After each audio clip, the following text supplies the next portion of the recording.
at Wylie Pendarvis writes, how do mix engineers make low instruments with barely any high range still sound crisp? If something sounds crisp, if you're hearing it, if it's cutting through a mix, there is some high frequencies in there. It just depends on their relationship to the fundamental sound. So ultimately, for any bass instrument, 808s, electric bass, synth bass, anything like that, if you wanted to translate to be audible to some extent on smaller speakers or cut through a denser mix, it's going to have some kind of high frequency component. Thing is, there's different ways of generating those high frequencies.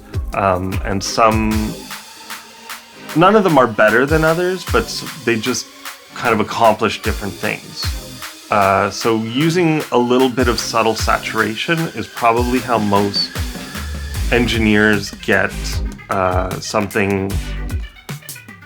bassy part or a bass heavy instrument to sort of translate and cut through, but without really changing the sound of it too much.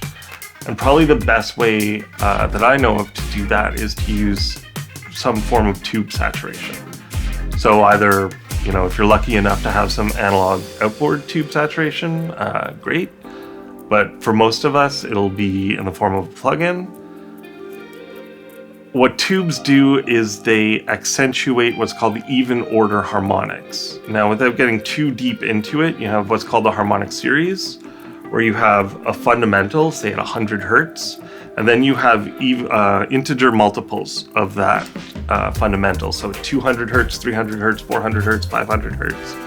And they all have a musical relationship to that fundamental tone at 100 hertz. When you double it to 200, that's an octave. And then there's 300, that's a fifth above the octave, and then 400 is another octave. When we talk about even order harmonics, the second and the fourth, which is what tubes tend to accentuate, are octaves. So they don't really work against the fundamental tone.